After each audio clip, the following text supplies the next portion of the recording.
Я не знаю, поверит ли кто-нибудь в то, что я сейчас расскажу. Да и, если честно, не особо на это рассчитываю. Не ради сочувствия говорю и не потому, что с ума сошел. Просто есть вещи, которые, если не рассказать, они внутри гнить начинают. Сначала тихо, незаметно, а потом просыпаешься среди ночи и не знаешь, где ты, кто ты и почему все еще жив. Меня зовут Николай Алексеевич Громов. Мне 64 года. Родом я из-под Красноярска, а жизнь свою провел на трассе. Дальнобойщик я. Стаж больше 40 лет, если быть точным, 42. Из них 28 я гоняю фуру сам, без напарника. Так проще, так тише. Фуру свою знаю как облупленную. КАМАЗ старой пятитысячной серии с американским двигателем и немецкой коробкой. Покупал с рук, восстанавливал сам. Каждый винтик, каждый люк, каждый датчик — все через мои руки прошло. Он мне как пес старый. Надежный, понимает без слов. Скрипит, конечно, бывает, но мы с ним на одной волне. Ни разу меня по-настоящему не подвел. Я живу один. Жена ушла лет 10 назад. Сказала, что я женат на дороге. Я тогда не спорил. Она, в общем, права была. Дочка в Екатеринбурге. Сын в Москве, айтишник. Живут своими жизнями. Звонят пару раз в год. И то хорошо. Внука видел раза 3. Смешной пацан, серьезный. Может, и к лучшему, что не видит, каким дед становится. Дом у меня простой, панелька двухкомнатная. Одна комната пустует, вторая — моя. Кровать, старый телек, рация, пара инструментов, фотографии. Раньше думал, обзаведусь гаражом, баней, внуки будут бегать по участку. Теперь просто молча заварю чай, сяду у окна и думаю, сколько еще рейсов мне отпущено. Я не жалуюсь. Работа привычная. Когда за рулем все просто.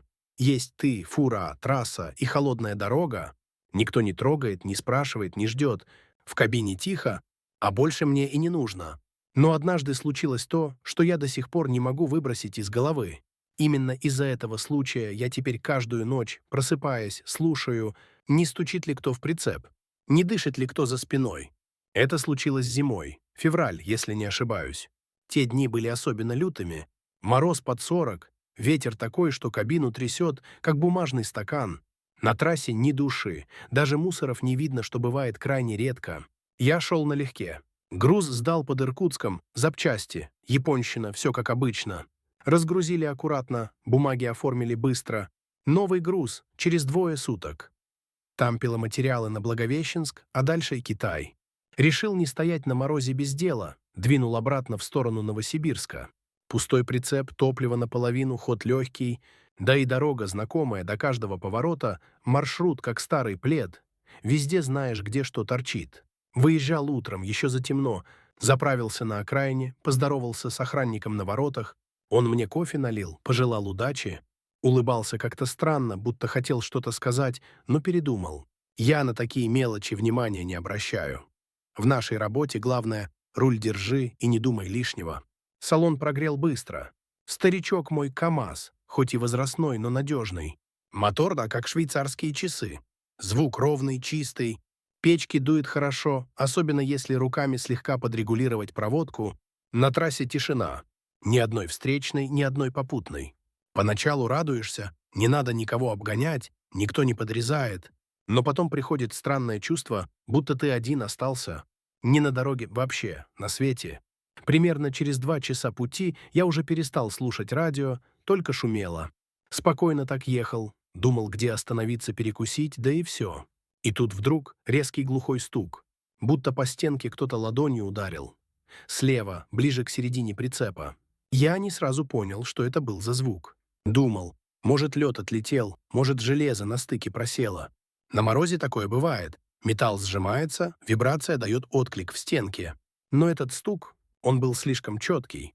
Будто не техника, а кто-то изнутри ладонью. Раз — и тишина. Я сбросил скорость. Прислушался. Двигатель ровный, подвеска не скрипит. Рация молчит, музыка отключена. На часах без 15:09. Солнце пробивается через туман, белым пятном, без тепла. Еду дальше. Может, показалось, усталость бывает разная. Тем более не спал толком. Перед рейсом проснулся в 3, валялся, думал, не уснешь уже, все равно ехать. Так и сел за руль, не выспавшись, с тяжелой головой. Стук повторился еще раз, минут через 7. 3 удара, сухие, без рева, без вибрации. Тупо раз, раз, раз. Вот тут я уже напрягся. Проверил боковые зеркала — пусто. На дороге никого. Позади белое полотно. Впереди все то же. Остановился. Выбрал карман на обочине, старую площадку для обгона, засыпанную снегом. Перевел коробку в нейтраль, поставил на ручник. Выключил двигатель. Тишина сразу навалилась, как будто выключил не мотор, а весь мир. Посидел в кабине минуту, прислушивался. Сиденье подо мной чуть поскрипывало, пока тело расслаблялось. Салон остывать начал, по боковым стеклам пошел иней. Ничего. Ни стука, ни вибраций, ни звука. Взял фонарь, натянул куртку, шапку, перчатки, спустился на землю. Снег плотный, вымороженный, скрипит так, будто кости хрустит. Обошел фуру, замки целы. Пломба на месте, я сам ее вешал вчера вечером. Никаких следов, ни сбоку, ни сзади. Только мои, от ботинок до следы шин. Посветил фонариком под прицеп, тоже пусто. Да и откуда бы там взяться кому? Постоял еще немного, выкурил сигарету. Рука замерзла, вторая держала фонарь. Звук не повторился. Вернулся в кабину, закрыл дверь. Долго сидел, не включая двигатель. Просто слушал. Сидел, слушал эту тишину, пока стекло не начало запотевать. Пальцы подмерзли, спина заныла от неподвижности. Запустил двигатель, фура завелась без капризов. Печка загудела, воздух пошел теплый. Все как всегда, будто и не было ничего. Будто это просто утро на трассе, как сотни других. Поехал дальше. Но теперь уже не так спокойно. Прислушивался к каждому скрипу, к каждому щелчку. Стал смотреть чаще в зеркала. Не для безопасности, а... ну просто. Чтобы убедиться, что все на месте. Что там пусто. Километрах в 20 заехал на придорожное кафе. У Михалыча старое здание, деревянное, с вывеской, перекошенной от ветра. Местные все его знают. Там и борщ нормальный, и чай не из порошка. Хозяйка, Галина, лет 60, с голосом прокуренной библиотекарши. Зашел, поздоровался. Почти пусто, только один мужик за дальним столиком в камуфляже. Ковырялся в телефоне, на меня не глянул.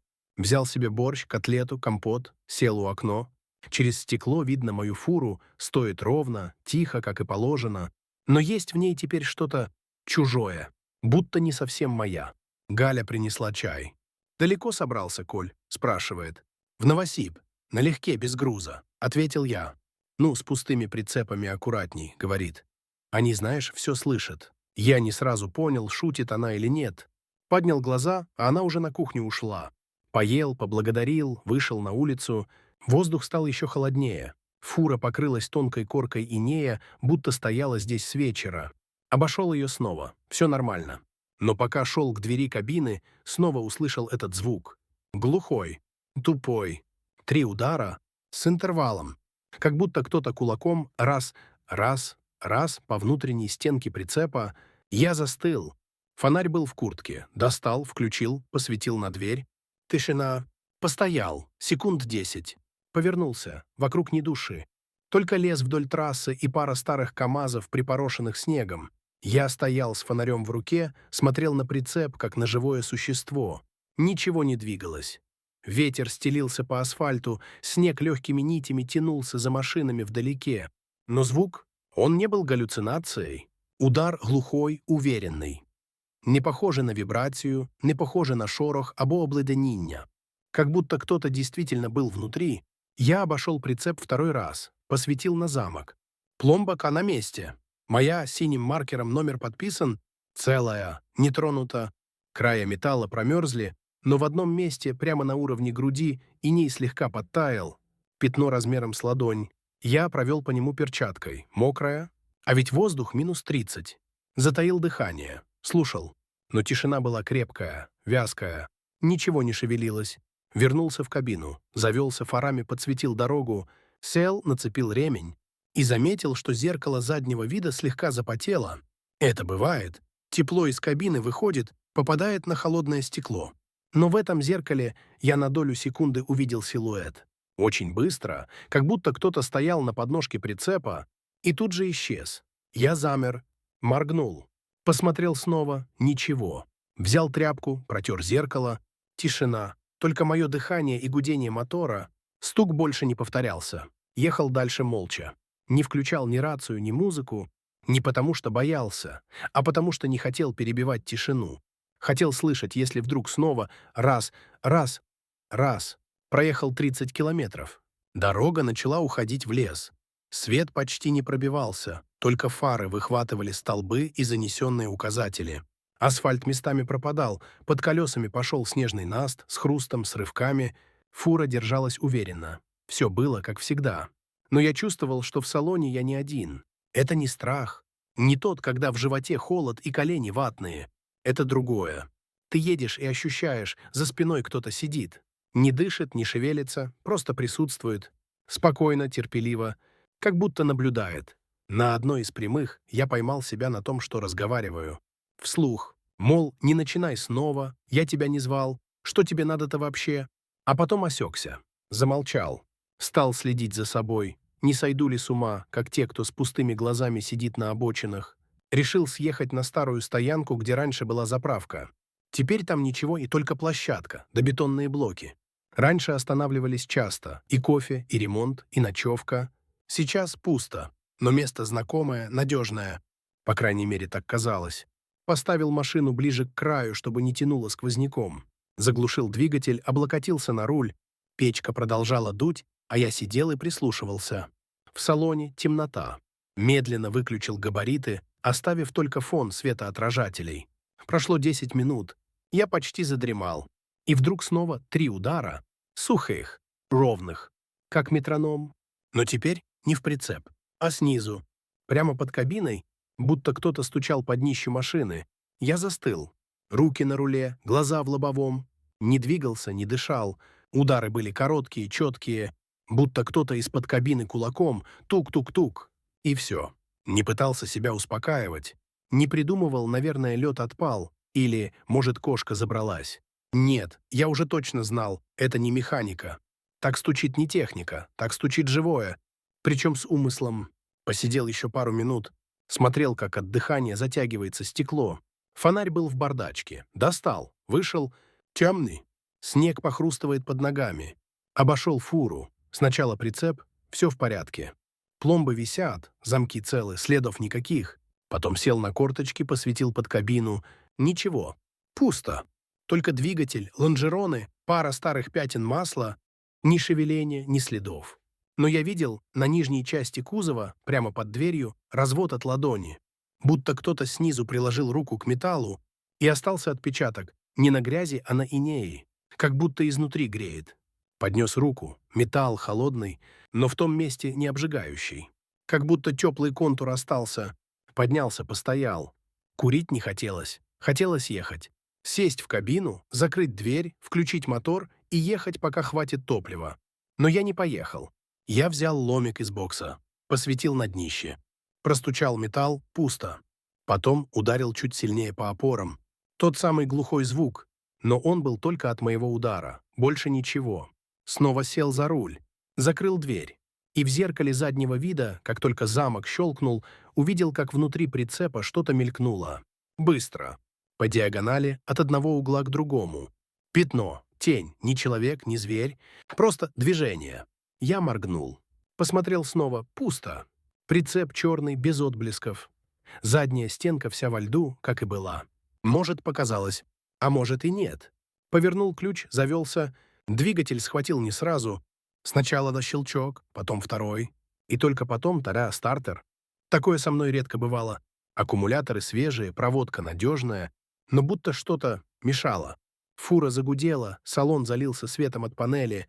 Я сразу поехал, не давая себе времени передумать. Из зеркала убрал тряпку, прикрыл угол бумажкой, чтобы не видеть, что сзади. Просто ехал. Медленно, но уверенно. Минут через 15 снова пошел снег. Мелкий, сухой, будто мука. Дорога исчезла из-под фар, осталась только серая каша. Я сбросил до 40, включил противотуманки. Ветер начал раскачивать прицеп. И снова тук-тук-тук. 3 удара. Но теперь будто по полу. Не снаружи, изнутри кабины. Я вздрогнул. Посмотрел вниз, на коврик, на люк, на ручник. Ничего, все как было. Но звук отчетливый, гулкий, снизу. Я как будто чувствовал его в ногах, не ушами. будто вибрация прошла по полу. Остановился. На трассе ни одного фонаря. Включил аварийку. Сидел, слушал. Пульс бился в висках, как мотор на холостых. Потом там тишина. И в ней звук, который пробирает до костей. Не удар, а покашливание. Сухое, мужское. Как будто кто-то сидит прямо за спинкой сиденья и тихо кашлянул. Я обернулся резко. Там, естественно, никого. Пусто. Спальник, шторка, подушка — все на месте. Но звук был. Я его слышал. И это был не скрип, не ветер, не радио. Это был живой кашель. Сидел, смотрел в заднее зеркало и почти не моргал. В голове пусто. Ни мыслей, ни решений. Просто фиксируешь, что услышал, и не знаешь, что с этим делать. Может, заболел. Может, мозг поехал от одиночества. Все-таки возраст, километры, недосып, фоновая тревога, и вот тебе. Сначала стуки, потом силуэт, теперь уже и кашляют рядом. Как в дурдоме. Я попытался себя успокоить. Достал термос, налил чай. Горячий, сладкий, как люблю. Выпил залпом. На вкус нормальный, значит, не глючит окончательно. Решил выйти, проветриться. Открыл дверь, ступил на снег. Мороз уже чувствовался совсем иначе. Не просто холодно мертво. Воздух стоял, будто все вокруг замерло, как на стоп-кадре. Обошел кабину, прицеп. Все так же, но рядом с задней дверью, под снегом, будто что-то пролежало. Небольшая вмятина, как след тела. Не глубоко, но четко. Прямоугольная, как если бы человек сидел, поджав колени. Я присел, посветил фонариком. След свежий, снег вокруг ровный, а рядом след от ладони. С пальцами, четкий, отпечатанный, будто кто-то вдавил руку в снег с усилием. Я поднялся, сделал шаг назад. Голова звенела, как в тоннеле. Словно давление упало, или кто-то стоял рядом и смотрел прямо в затылок. Зашел обратно в кабину. Закрыл дверь, не глядя в зеркало. Просто сел и завел двигатель. Пусть мотор гудит, пусть будет светло и шумно. Мне так спокойнее. И тут в колонке рации треск. Хотя рация была выключена. Рация была отключена. Я точно помнил. Проверил, да, тумблер внизу, питание снято. А звук аж был. Треск, как в старых кассетниках, когда лента зажевывает. И после этого шипение. Длинное, ровное. Как будто кто-то хотел сказать что-то, но микрофон был в воде. Я поднес руку, включил рацию. Щелчок, и все стихло. Ни треска, ни шума, пустой эфир. Частота обычная, дальнобойная, 43-й канал. «Прием», — сказал я. «Есть кто?» Тишина. Еще раз. «Прием. Кто вызывал?» Снова ничего. Ни отклика, ни шума. Просто пустота. Выключил. Повернулся к лобовому. И увидел, что на стекле, с внутренней стороны, прямо на запотевшем участке, кто-то провел пальцем. 3 параллельные полосы. Не сползли, не стекли, а именно провели, как будто кто-то изнутри кабины приложил руку и оставил след. Я сидел и смотрел, как полосы постепенно испаряются. Уже не было страха. Просто тихое, тяжелое понимание. Я здесь не один. И, скорее всего, уже давно. Поехал. Не быстро. На 70. Трасса стала плотной, подморозила. Колея вытянулась в тонкий лед. Прицеп вел себя тихо. Ни крена, ни раскачки. Но в зеркале заднего вида я поймал движение. Внутри фургона, в дальнем левом углу, будто кто-то медленно прошел от стены к стене. Тень, не человек, просто нечто, что движется. Я не стал оборачиваться. Просто продолжал ехать. И впервые за долгие годы работы поймал себя на том, что боюсь останавливаться. Дальше все было как в тумане. Рейс шел по расписанию, но время будто растягивалось. Километры тянулись, как резина. Знаки, столбы, указатели — все одинаковые, будто застрял в одном и том же отрезке. На одной из стоянок я тормознул. Там обычно ставятся ночные. Асфальт, вагончик с охраной, чайник и 2 автоматических светильника над въездом. Выключил фары, заглушил двигатель. Вышел. На улице тихо. Воздух густой. Снег не идет, но в небе мутно. Луна расплылась, как будто за стеклом. Пошел внутрь вагончика. Охранника не было. Вместо этого чай остывший, и в углу радиоприемник глухо шипит. Никакой души. Ощущение, как в музее, где экспонаты расставлены, но людей нет. Вернулся к фуре, решил открыть прицеп. Просто посмотреть, просто убедиться. Пломба не моя, не та, что я вешал, другая, металлическая, с номером, который я не записывал. Я стоял и смотрел на нее, как будто перед чем-то священным. Пальцы замерзли, но не решался коснуться. Потом дернул, сорвал. Замок щелкнул, дверь отворилась с хрустом. Внутри темнота. Металл промерз, воздух плотный, как в шахте. Фонарик выхватил стены, пол. Пусто. Но в углу, там, где, по идее, ничего не должно быть, лежала вещь. Старый армейский рюкзак. Пыльный, с инициалами, выцветшими от времени. Я не подходил. Просто смотрел. В голове пусто. И только мысль. Я не возил этого. Никогда. Закрыл прицеп. Поставил свою пломбу. Ничего не записал. Сел в кабину. Смотрел в зеркало. И в отражении, в полумраке фона, видел, как рюкзак пошевелился. Не дернулся, не вскрикнул. Просто уставился в зеркало, как будто от него что-то зависело. Рюкзак лежал там, в темноте, и двигался, словно в нем кто-то дышал. Тихо, мерно, как в спальнике под одеялом. Я не шелохнулся. Просто завел двигатель и включил габариты. Фары разрезали стоянку на черные и белые полосы, как на старой фотопленке. Руки на руле сжаты. Сцепление мягкое, как вата. Я вывел фуру на трассу и просто поехал. Уже без навигатора, без расписания, без логистики. Просто вперед. Каждый поворот казался одинаковым. Каждая вывеска — повтором предыдущей. Все как в петле. Я ехал, и время слипалось, будто часы перестали тикать. Через пару часов подъехал к старому грузовому пункту. Там раньше был весовой контроль, потом его закрыли. Теперь просто пустырь. Разметка стерта, будка разрушена. Место плохое, многие стараются не тормозить. Но я остановился. Не потому что хотел. Просто надо было... Как будто не я решил. Заглушил двигатель. Выключил свет. Темнота снаружи там густая, но не слепая. Как будто что-то ждало за стеклом. Не нападало, не лезло. Просто ждало. Сидел, не дышал. Потом еще услышал. Не удары и не шорох, а звук, похожий на шаги. Один. Пауза. Второй. Пауза. Третий. Словно кто-то ходил по крыше прицепа. Не торопясь. С мягкой тяжестью я не стал выходить. Не потому что испугался. Просто не видел смысла. Что бы я там ни увидел, изменить я бы это не смог. Если кто-то ходит по крыше моего прицепа, значит, так и должно быть. А если не ходит, значит, это уже у меня в голове. Минут через 10 шаги стихли. Резко, будто кто-то остановился и замер. Но на душе легче не стало. Наоборот. Когда оно двигалось, я понимал, где оно. А теперь нет.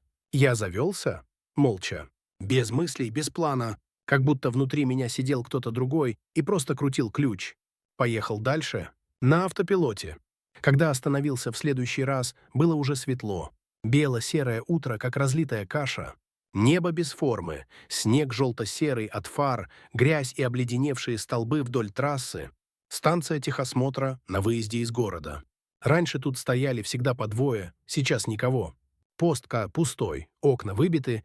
Я вышел размять спину, сделал пару шагов в сторону и увидел на задней стенке прицепа следы ладоней. Обе руки, с пальцами, будто кто-то стоял, облокотившись, снег под стенкой ровный, ни следа от обуви, ни вмятин. Как если бы руки приложили изнутри. Подошел ближе. Металл был теплым. Я приложил ладонь и почувствовал, как вибрирует. Не гудит, не дрожит, а именно бьется. Словно в прицепе сердце. Я отпрянул, встал у двери, смотрел на номер и вдруг понял, что он не мой. Номера другие. Регион московский. А моя фура красноярская.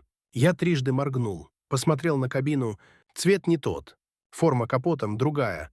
Это был не мой КамАЗ. Я отступил на шаг. Потом еще. Глаза бегают между кабиной и прицепом. Номера не мои.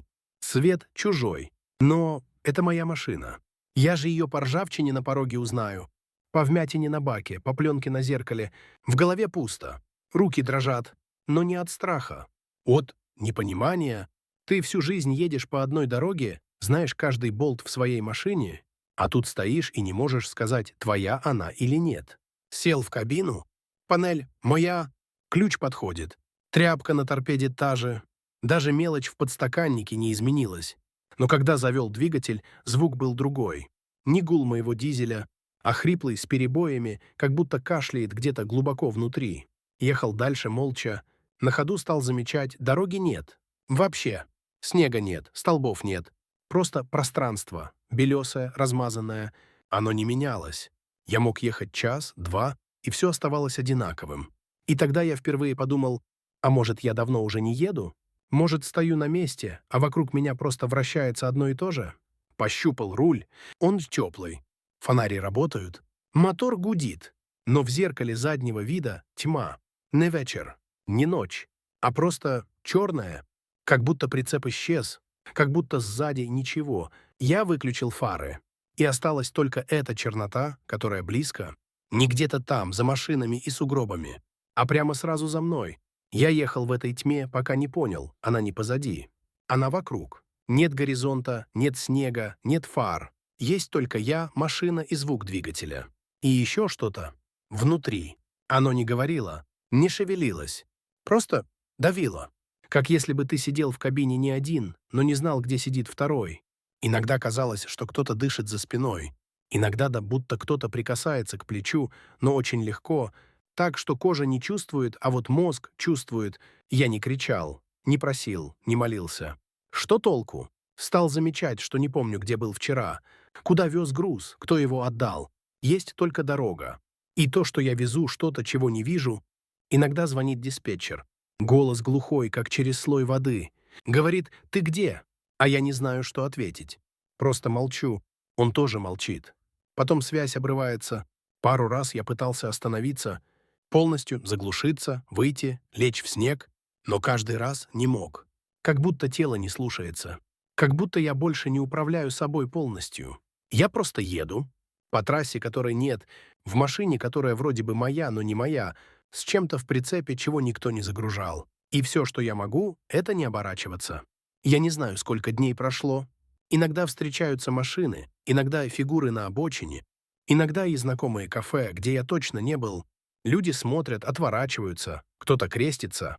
Один старик подошел, глянул в стекло, тихо сказал: «Ты не один, дальше не тяни». Я не ответил. Он ушел, словно и не подходил. Прицеп я больше не открываю. Зачем? Я знаю, что там. Там не груз, не мебель, не запчасти. Там то, что теперь едет со мной. Оно не шевелится, не просит есть. Оно просто есть.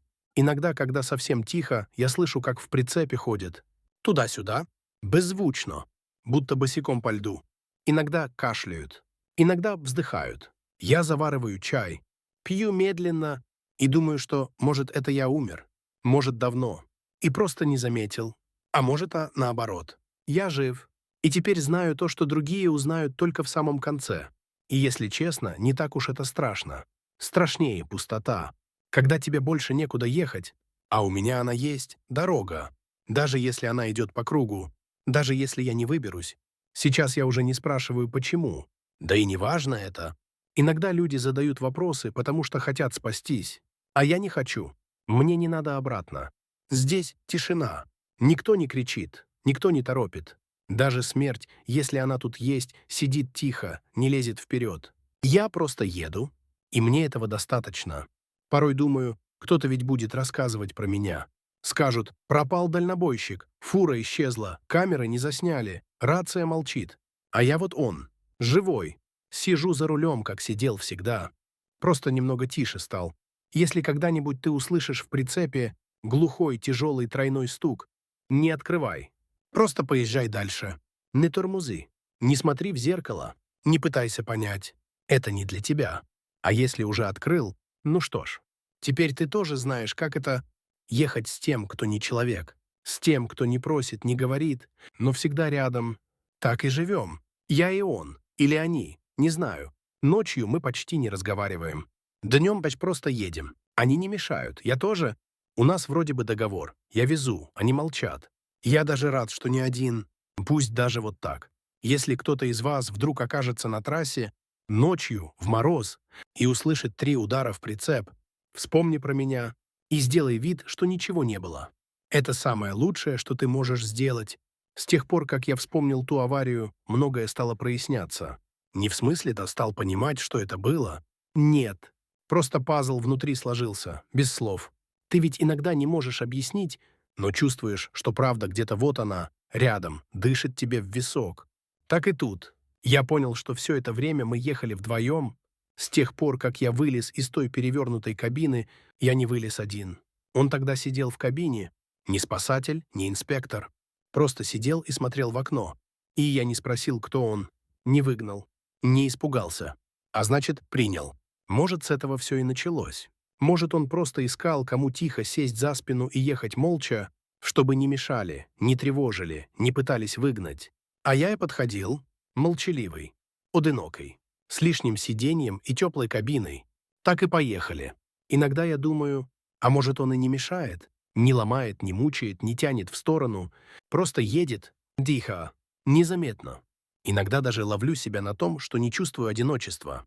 Хотя, казалось бы, должен, в кабине тишина, но не та, что давит, а та, как в библиотеке, то когда кто-то есть, но никто не говорит. Ты знаешь, рядом присутствие. Без звука, без глаз. Просто есть. Он не трогает руль, не дышит громко, просто сидит, когда я сплю. Я это чувствую, просыпаюсь и понимаю, что за ночь машина чуть сместилась. Не сам я ставил ее так, не я выключал свет. Но все правильно, все по-человечески. Только чуть аккуратнее, чем я бы сделал, это не пугает. Наоборот, будто кто-то подменяет тебя, когда ты устал, когда ты на грани, когда не тянешь уже один. И если честно, я ему благодарен, даже если он не человек, даже если никто мне не поверит. Однажды я понял, что еду по знакомым поворотам. Поначалу не обратил внимания, ну лес как лес, развязка обычная. Потом заправка. Та самая, где кофе с баклажаном на вывеске, хотя баклажанов там не было никогда. Я там заправлялся 3 недели назад. Остановился, вышел. На площадке та же вмятина от моего прицепа. Снег примятый, следы не свежие, но и не засыпаны. Словно я уехал отсюда вчера, а не 2 с лишним недели назад. Зашел внутрь. Тот же парень за кассой, уставший, в телефоне. Поднял глаза, кивнул. «Здравствуйте, опять вы?» Я хотел что-то ответить, не стал. Просто молча налил себе кофе. Посидел за тем же столом, у окна. Смотрю на фуру. Даже стоит чуть криво, как я всегда ставлю. Только в отражении стекла, кажется, 2 фигуры в кабине. Может, бликует, может, нет. Вышел, сел обратно, поехал. Но теперь без цели, без маршрута, просто по кругу. Потому что, кажется, в этом и весь смысл. Я теперь не считаю дни, не считаю рейсы, считаю только ночи, когда просыпаюсь, и все еще здесь. Бывает, вижу свет фар вдали, иногда не включаю дальний. Не хочу, чтобы меня видели. Хватает того, что я сам еще вижу себя. Иногда включаю старый кассетник. Не для музыки. Просто чтобы слышать, как лента шуршит. Будто кто-то рядом дышит, ровно, не сбиваясь. Я не жду развязки. Не ищу поворота. Я просто в пути. С тем, кто едет рядом, кто не мешает, не давит. Просто есть. И если ты когда-нибудь услышишь, как кто-то стучит трижды в стенку твоего прицепа, не пугайся. Это может просто он. Привет передает. Если тебя тронула эта история, оставь комментарий, расскажи, было ли с тобой нечто похожее. Поставь лайк, чтобы мы знали, ты еще на связи. И нажми на экран, чтобы посмотреть следующую загадочную историю дальнобойщика, которая, возможно, началась в ту же самую ночь,